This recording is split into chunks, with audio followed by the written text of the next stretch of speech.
Welcome to episode number 8 of the Associated Wrestling Press's College Wrestling Review. Welcome back, JJ. Thanks for having me again. I know. Getting to be. You are killing Regular.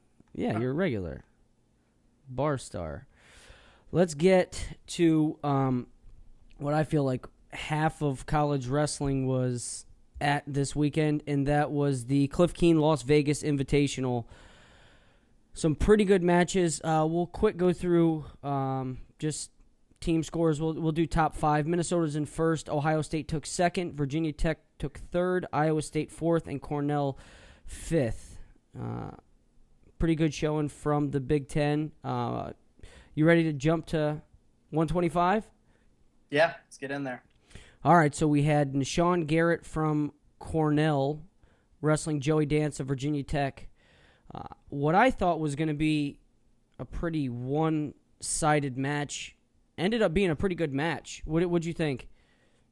Yeah, I thought kind of the same. I thought Garrett would put up more points, but Dance was able to slow him down a little bit. And Garrett is obviously unbelievably athletic, and so is Dance. So they kind of got in those athletic positions, and both guys kind of knew what they were doing. So I think that's maybe why you saw it neutralized the way it was. But yeah, lots of action. It was a good win for Garrett also. Yeah, and a couple things that I took from the match. First, that takedown that Joey Dance had, the misdirection in the first period was beautiful. That's if you're going to take Nashawn Garrett down, it's going to have to be that way. You're going to have to stop him from scrambling. And Joey Dance, I had to watch it a couple times. And then 2, Nashawn Garrett's still having trouble scrambling. If you think back to last year when he wrestled Delgado in the finals, the only thing that held him back from a national title is being able to get out of those scramble positions, and he wasn't able to do it. There's 3 scrambles that he got into again in that match, and I understand you're going to get in the scrambles, but I just think he's, and it hurts to say, but he's too explosive on his shots. He's not controlled, so he just throws everything so hard that his ankles are left there, and it's easy to scramble.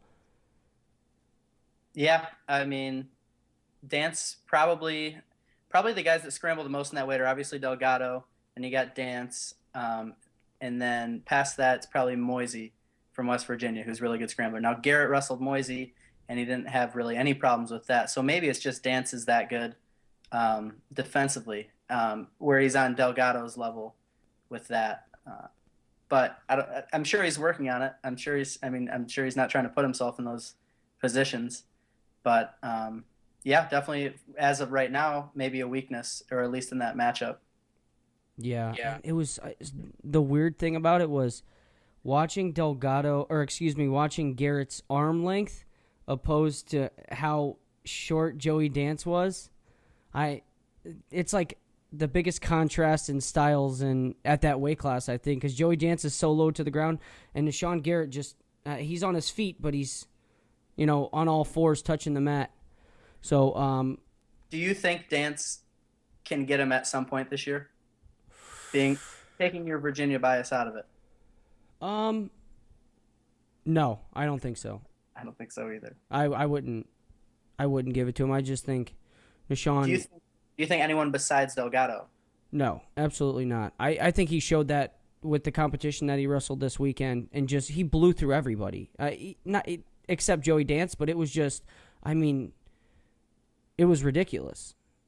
Him on his feet it's a great thing to watch for wrestling right now. Jordan Burroughs with those blast doubles where he just continues to run through people, that's exactly what Garrett does. I'm not comparing them, but I'm just saying the double legs are similar, so I guess I'm comparing them. Yeah, he's explosive. He's fun to watch, no question. So that was at 125. Garrett ends up winning 6-4. Let's move on to 133. Dardanes versus Rossi Bruno. This is an all Big Ten matchup. I thought Dardanes had one of the most impressive tournaments for anybody. There was questions if there was one thing that I was worried about this weekend, it's how would the lower weights of Minnesota handle the second day weigh-in. Just with it being the second day, they're new to the weight classes, so it's going to be tougher. That second day is always a grind to make weight, and I think it showed that they're doing the right things to get their weight down. and they wrestled like they were expected to wrestle. So Chris Dardanes versus Rossi Bruno. Were you surprised that Bruno made it to the finals? Yes and no. I don't think I would have liked to see him wrestle DeJulius because I'm not sure he might have maybe he split with him last year, but I don't think he beat him last year. DeJulius ended up falling to DeShazer, and then Bruno beat him. So yeah, I mean Rossi Bruno's been around a 16 2 years ago, around a 12 last year. So he's obviously right there with the top guys in the country. And yeah, Dardanes are just a little bit too much. And to add on to what you said, I think you're seeing pretty good maybe I'm not around it, but it looks like good leadership from those guys, taking care of everything, doing it the right way, getting their weight down. So yeah, I think that's a big reason why Dardanes looked as good as he did. He had his pinch post double, looking really good. Yeah, he looked like a machine. Yeah, and I think Rossi Bruno he needs to come off bottom. If he's gonna All-American this year, I think it's always been his downfall is not being able to get off from the good guys. If you're gonna be an All-American, you can't get ridden out. You can't give up that riding point, and he's been doing it all the time. So Dardanes ends up getting the win at 33. Let's move on to 41. Logan Stieber versus Devin Carter. This was the rematch of the NCAA Finals last year. I expected Logan Stieber had a pretty easy time with Devin Carter last year in the finals, so you don't expect Devin Carter, to come in and beat Logan Stieber, but it wasn't even close. There was not one point in this match did you think that Devin Carter was going to win. Logan Stieber ended up winning 12-3, and it was dominant the entire time. Yeah, and he has yet to go the distance without scoring bonus points.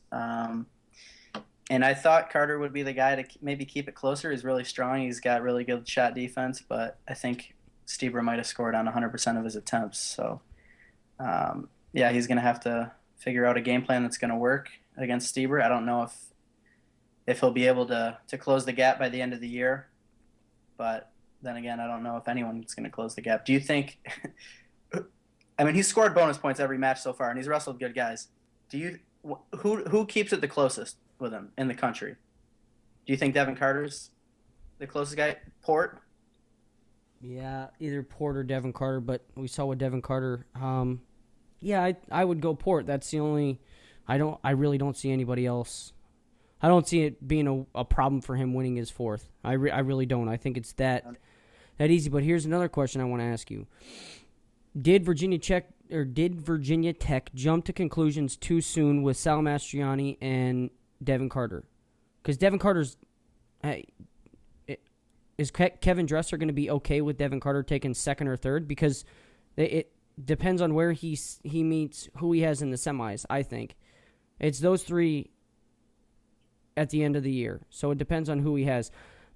Or did we saw Mastriani Pantelio beat him in the second round? So is Pantelio that good, or Pantelio is really good. Yes. Yeah, but I don't know. I don't think they jumped to conclusions. I think it was a calculated decision, and who they have sitting at 41 right now are Dennis Gustafson, who was a national qualifier last year at 33, and Solomon Chishko at he was a I think 4-time top 3 NPA, maybe 4-time finalist. And then they had Carter at 49 and Mastriani at 49, and then Burchetta at 57. Yeah. So I think Gustafson hasn't redshirted yet, so he's redshirting. Chishko is redshirting, and with Carter and Burchetta graduating, that's going to open them up for the future, so that maybe Gustafson steps in, Chishko goes 49, Mastriani goes 57, because I'm positive Mastriani was 57 last year. So I think that they had a plan so that they didn't have to waste one of those guys at 41, and I think Mastriani is going to be fine. He at the Hokie Open he was crushing dudes. So yeah. Yeah, I think that gives them the best chance to, number one, make a run at a trophy this year, and two, set them up for the future. Okay. So it was calculated. It just wasn't. They know what they're doing. So Logan Stieber ends up winning big 12-3. That's at 141. 149, Chris Villalonga and Alex Pantelio. Surprise of the... Excuse me? Alec. I've been doing it for the past week and a half. I'm calling him Alex. Villalonga ends up winning 4-0. He's just so smooth on his feet. I love watching him wrestle. I really do. Is he going to be an All-American this year, you think? I think he is, yeah. Hopefully, we'll see. I think he gets it done. He was close last year. The past 2 years, right? No, I don't. I think last year was the first year he'd won a match at Nationals. Oh, all right. 12. Okay, anything you want to talk about on that one? 4-0. 4-0. Pantelio. He didn't really get a chance to get his offense going because he was stuck underneath. Yeah. Villalonga took him down, and that's obviously, as with any true freshman, the biggest trouble area is getting off the bottom, and Villalonga is tough on top. So, and that was probably the reason Pantelio made it to the finals in the semis against Rogarella, who's really tough on top. He went down. He got reversed and then was ridden out for the last 40 seconds of the period. That was the only time he was down the whole match. He went neutral in the third, got a takedown, maybe 2 takedowns to win. So I'm sure he's still going to develop on bottom, but on his feet, he's as good as anyone in the country. He's unbelievably athletic. If you haven't seen his YouTube video of him doing parkour stuff, you know what parkour is? Yeah, the jumping from buildings? Yeah, it's unbelievable. Really? He does that? Yeah. Oh, that's pretty cool. He's a freak athlete. So they said that about me too. Total joke. All right, let's move on to 57, the big match. Dylan Ness, James Green. I thought Dylan Ness took complete control of this match from early on. Usually, they say he's the most dangerous wrestler in the country, and he does all that high-flying stuff, what the crowd likes to see, but this was just straight-nose wrestling, head, hands, defense, just nothing else to it. Yeah, if you told me Dylan Ness was going to win and not score back points, I probably would have said no way. But I think he just reminded everyone, listen, I took third, second in the national tournament. I know how to do more than just, toss people in crazy positions. Yeah. So I think it was a huge statement for him, and probably will set the tone for the rest of the season between those two. Yeah, I was impressed. And side note, did you see Jordan Burroughs in the corner? Yeah, I caught a glimpse. I saw a tweet that he was that he said to Jay Jaggers that I caught you slipping on your dress up, because usually Jay Jaggers is dressed to the T, but Jordan Burroughs said I think I won today, and he said you can't. He said you can't pull out the arsenal this early in the season. Yeah, he's peaking for nationals, I think. All right, so let's move on to 165. Taylor Walsh, Nick Salzer. Crazy ending to the match. Actually, 2 crazy calls. When I'm trying to think who was it? Was it Salzer that was in on the shot? No, it was at the end of the second. At the end of the second, where his hips didn't touch, so they didn't give the 2. And then who challenged it? UVA? Yeah, they didn't give it, and then UVA challenged it, and they gave 2. Okay. It was the right call. Yeah, and then at the end, Taylor Walsh has the cradle locked up. It was kind of a cradle, but it was like, it was weird. Yeah, he was on top, but they ended up not giving the 2 for that. Side note to add, Keith Gavin did not look like he wanted to be there either. He was like, I'm done with this. In the corner, looked sad. Salzer ends up winning 4-2, but Taylor Walsh was close to that takedown. Would you have gave the takedown for the cradle or no? Well, his brother was my drill partner in college, so I definitely personally wouldn't have done that. I was going to say. All right, so they had – and didn't one of them go to Northwestern? Northwestern, yeah. Okay. But all bias aside, no, I wouldn't have given the 2. Okay. He had his leg, his feet weren't on the ground. No way. Yeah, it was a really awkward position. St. Ed's boys, right? Nick and Keith were. Aaron went to Holy Name, which is right. And what I was surprised is that Salzer didn't ride out Taylor Walsh at all. He gave up in the second period. Walsh went down, and he just those Ohio boys are known for riding. So that's what I was looking for, is for him to pick up a little bit of riding time, but he didn't just let him go really fast. I think he was really cautious with Walsh, Yeah. just because he's so dangerous, and he didn't want to put himself in any of the crazy situations. Aaron actually wrestled him in college, and I think he was up like 6'4", and got caught in something and stuck. So I think maybe he said a little something to him. Okay. But yeah, I mean he didn't take as many attempts as he usually does. So he's probably just feeling them out. Have you ever wrestled anybody like that? That's just dangerous, so you just stay cautious? Who's the most dangerous person? The most dangerous person? I don't know. That's a tough call. I know the guys that beat me the worst, and that was Bryce Sidoris and Paul Young from Indiana. Those are my worst losses for sure. But I don't. Most dangerous, I don't know. I'd have to think about it. I wrestled. You were dangerous. Yeah, but we never wrestled. I know. I'm just saying. No, I'm just kidding. No, I wrestled Mango from Stanford. Yeah. At Midlands, and I was terrified. I used to watch his YouTube videos all the time of him tossing people, and I look at the bracket, and it was just like air out of a balloon. Like, I was like, please don't throw me. But I did hit the sickest super duck on him, and ended up getting the 2, and that's how I won the match. But I just stayed away from him. I was like, no way are you put me on your highlight film. So that's 65. Sulzer ends up getting the win, 4-2. Let's move on to 74. 74. You call him Kokish, right? Yeah, I don't. You say it fast. That's how it looks like to me. Yeah. Kokish. Well, yeah. Is it Kokesh? Nah, I say it Kokesh. That's hard to say. That's harder to say. Why would I say that? Kokish. All right. Versus Blaze Butler. Blaze Butler knocks off Logan Storley in sudden victory in the semis, and Kokesh ends up winning 6-2. I was expecting a better match than the 6-2. I know it was 4-2, and then he got a late takedown, so it wasn't that lopsided, but if you knock off Logan Storley, you better win the tournament. Well, yeah, all those guys are the same. Like I said last time, the top 4 guys, you can separate them by, they're all really close. But I thought, and I'll give my thoughts on the semis first with Storley Butler. Did you watch it? Yes, sir. Okay.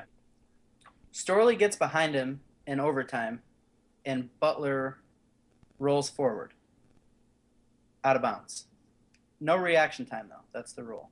Right. Once his hand touches and he rolls, that's 2, correct? Yeah, that's how they're calling it. So coaches were arguing, but they didn't give it. And then they get back in there, and Butler takes him down. But I don't know. I really didn't. I kind of looked away for a second and looked back, and the match was tied. Like, I thought Storley was going to roll. He was off to a good start. And I don't know if he just fizzled down the stretch or what, but I did not see that coming. And I thought it would have been like kind of how the finals match was with Kokish. Yeah. Controlling. I don't know. Blaze Butler, really good athlete, though, and he's dangerous. Yeah. I was impressed. Yeah. So what do you think about Devontae Mahomes? That's who I'm impressed. He lost to Storley, but he's just so tough. Like Kyvan Gatson, those 2 right there. Imagine trying to take them down. The hips are insane. We'll get to Kyvan Gatson in a little bit, but those guys are getting to Mahomes' legs too. It's not like, that's the crazy part. He's got good head hands, but sometimes they get to his legs and it's like immediately he like neutralizes it. Gets his head in, squares out. So he's got to be A, really strong, and or B, have really good hips. Yeah.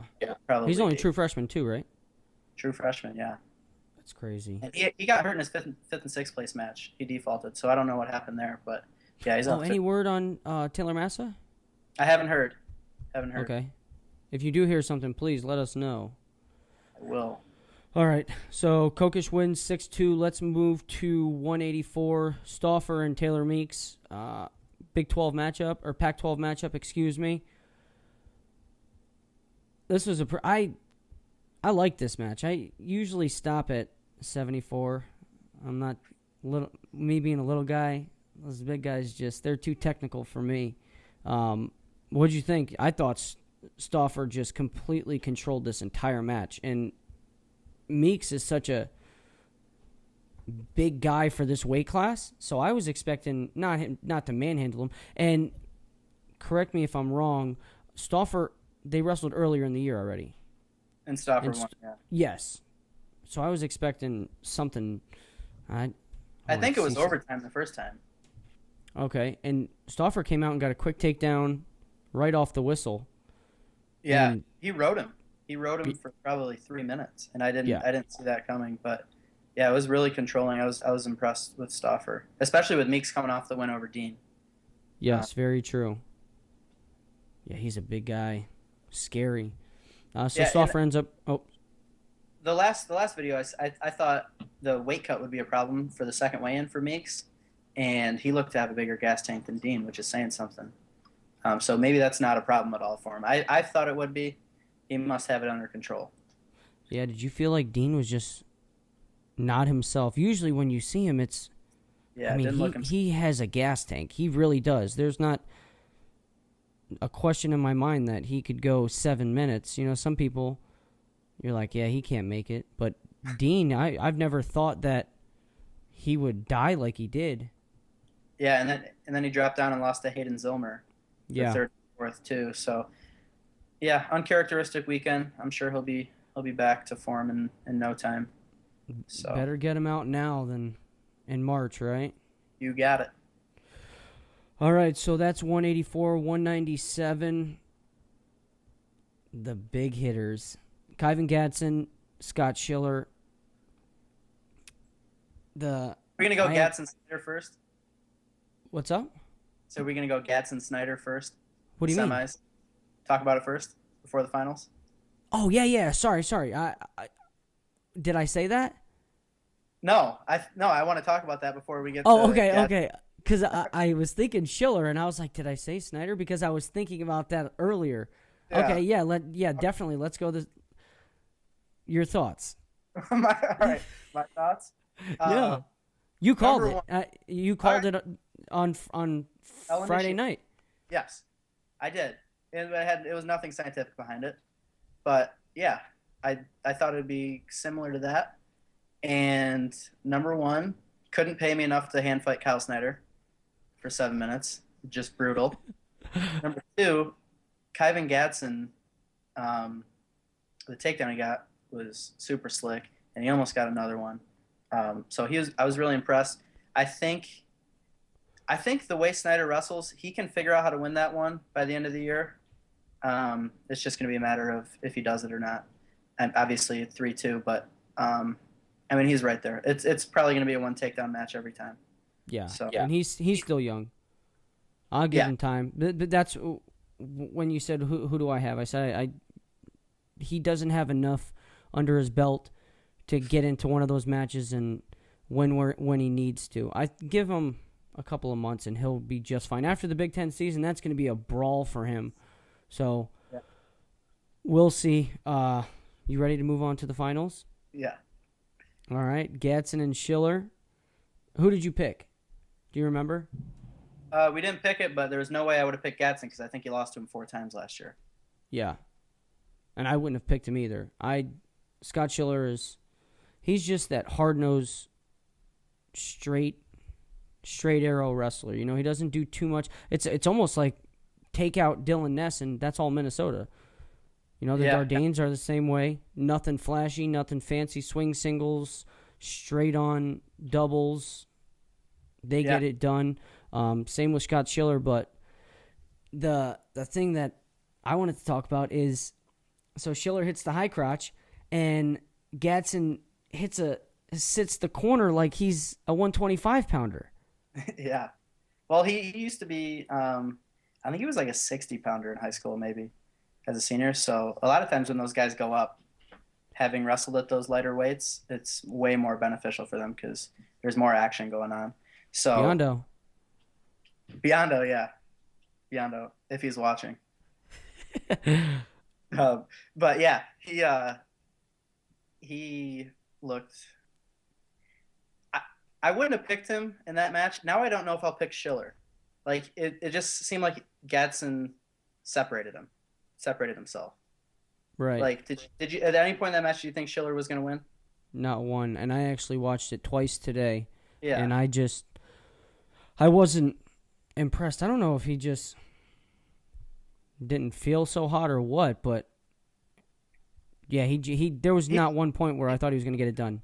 Gadsden looked like he was a step above, and he's going to be the new number one. Yeah, so that'll be nice. Wrestler of the week too, right? Yeah, on Flow, yep. All right, so Gadsden. Let's move on to the heavyweights. Gadsden ends up winning 5-3. Let's move on to heavyweights. Gwiazdowski, returning national champion, versus Ty Walls of Virginia Tech. Ty Walls ended up winning the duel for Ohio State, well, for Virginia Tech over Ohio State, beating Tavanello. But Gwiazdowski was just too much for him. Was Ty Walls undefeated? Yeah, and he beat Adam Kuhn in the semis. Yeah, that was a big win for him. So, which I kind of mentioned that Kuhn has troubles with those shorter guys, athletic guys, and I really did not see that one coming. I mean, I said it because he does, but I really thought that Kuhn would win that, and Walls kind of he hit a high crotch, doubled off, and lifted him and slammed him for the first takedown, and then he took him down again. So it was 2 takedowns to 0, and wouldn't have picked that.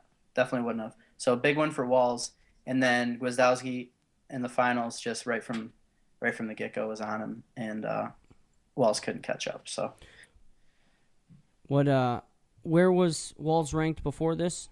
I know he was behind Kuhn, but he was 9. Where are you going to have him now? I'll have to look at it. Almost finalized. I think he's 5 or 6. Okay, so I like that. That's his only loss, so. Yeah, that's a pretty good loss to have if you're going to have one. It is. And I do want to say, when I do the rankings, I know a lot of other people value the big wins, and the big wins move you up. For me, coming from my situation when I was at a smaller school, I know how it feels to beat those good guys and be having a really good season and just get completely ignored for the 10 and 15 guy in the Big Ten that beats, number 16, and then he's in the rankings. Yeah. So when I do the rankings, I kind of empathize with that, and I'm looking at everyone's complete body of work. So if you lost to someone in November, that matters, and it's your record. It's who have you lost to. That's why I put the losses in the rankings, because I think that all that stuff matters. And maybe it won't for the wild card bids, because they look at the quality wins. But as far as rankings, like, can you imagine in football, like if someone was like 15-0, and then it's a bad example, but if you had a small school with well, I guess it does happen like that, so erase that. But you know what I'm saying? In football, because all these other schools, if like a 2-9 school beats a top 25 team, they don't get ranked. Top. No. Yeah, it's a total body of work. So that's what it is for me. That's the way I see it. Maybe it's right, maybe it's wrong, but that's the way I'm going to go about it. I agree. I definitely agree. And great an example. I followed that one. I didn't know where you were going with it, but it ended. That's what I meant to get to, but I don't know how I don't know. You got somewhere. Yeah, the 2-9. The 2-9 team beats Michigan in 1997. The old school. Oh my gosh. All right. Well, off topic. Oh, all right. Well, on that note. Yeah, on that note, once again, just run through the team scores. I'll do top 10. Minnesota, Ohio State, Virginia Tech at 3, Iowa State at 4, Cornell at 5, Nebraska, followed by Michigan in 7th, UVA in 8th, North Carolina State in 9, and Oregon State in 10. Any surprises there in the top 10? With the teams they rolled out, I don't think so. Obviously, some teams are missing some guys, but overall, I think Minnesota was the clear favorite coming in, and I think everyone performed plus or minus one spot of where they should have been. So, very good way to put it. Yeah. All right. Anything else you want to touch on before we let you go? Ryder over Lehigh. Big win for them.